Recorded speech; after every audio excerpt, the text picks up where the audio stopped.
In this episode, we're going to use Taxi Driver as a way to define fascism. Again, as I tried to say, fair warning, this is going to be a very political discussion. So with that out of the way, let's get into it. Now, Taxi Driver itself has often been marked as either a fascist film itself or Travis as a fascist, but I think we want to be a little bit more precise.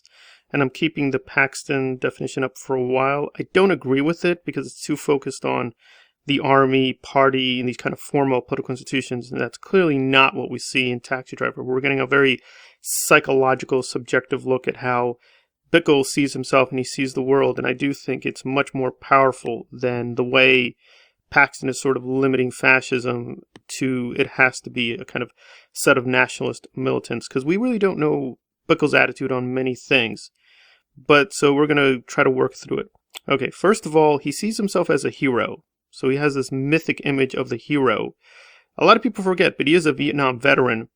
So we do think of him as this kind of heroic figure, at least in his own mind. And later, Scorsese admitted it in a commentary that this was around the time that Batman was released, that, well, they thought they were doing Batman. You know, this kind of vigilante figure who's just going out into the night and, quote, saving people. And we don't have to believe him, but Bickle clearly believes, perhaps wrongly, delusionally, he's trying to save somebody like Iris, who's this young prostitute he meets, and he assumes that she needs saving, even though he himself puts her life in danger.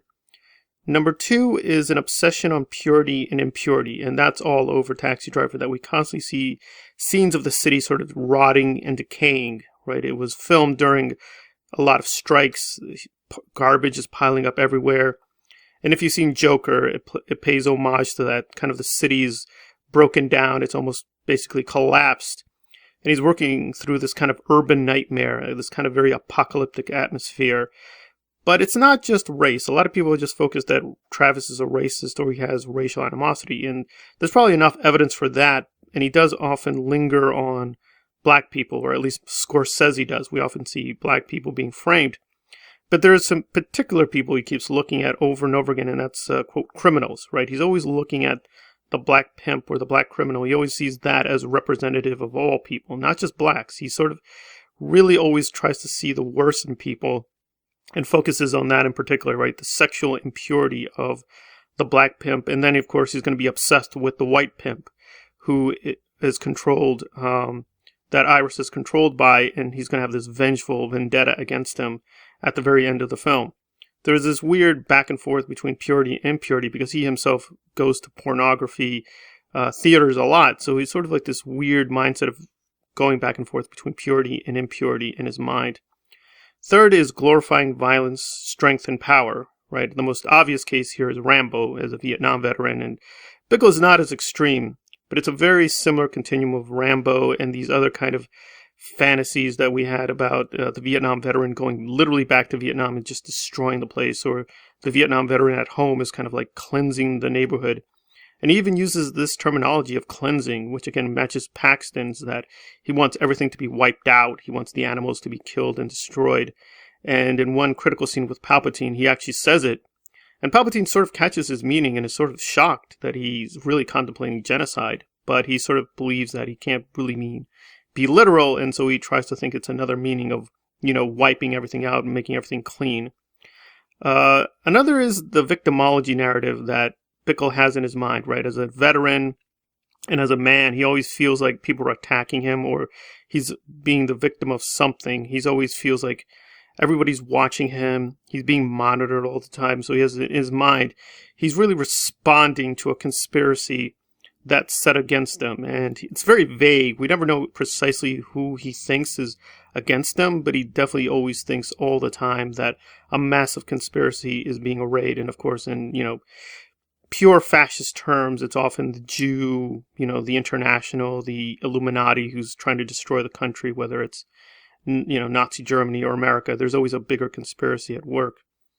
And then there's this devaluing of normalcy, convention, and moderation within fascist movements, right? You know, Hitler was never married. There's often this attack on bourgeoisie conventionality, right? They like to dress up. They don't like to be in normal work clothes. They hate, the 8-hour day. They're always very bohemian in their attitudes. So there's often this scornfulness of conventions. Now, again, we have to be careful that there are some differences. For instance, Juan Perón, even though there was a lot of violence in Argentina, he was much more tolerant and he allowed for a lot more opposition to his rule.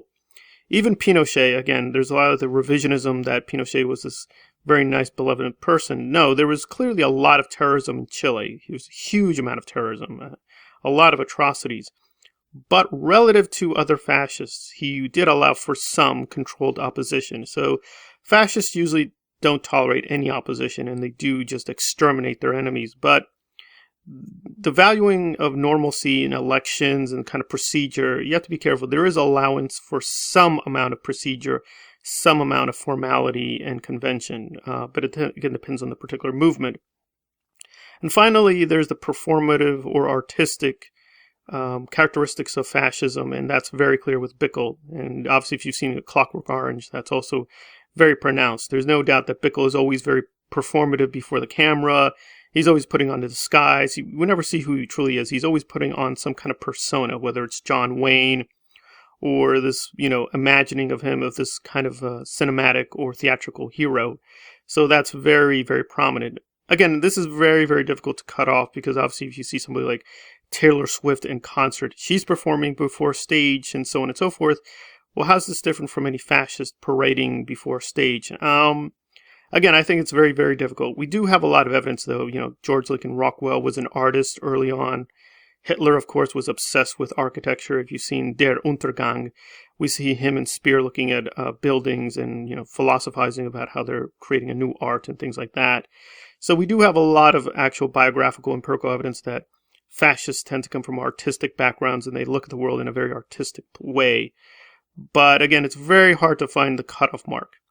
All right, so we've worked through some of the, I think, more essential characteristics of fascism. It's focused on purity, the hero myth, victimology, conspiracy, and its very performative aspects. Again, some of these are with Paxton, but I think a lot of it clashes in it, but I do think it's a better way of defining fascism. All right, so this has been looking at Taxi Driver and how to define fascism. Kubrick Analyzed. If you like the content, please hit the like button and or subscribe. Thank you for listening. Please be safe.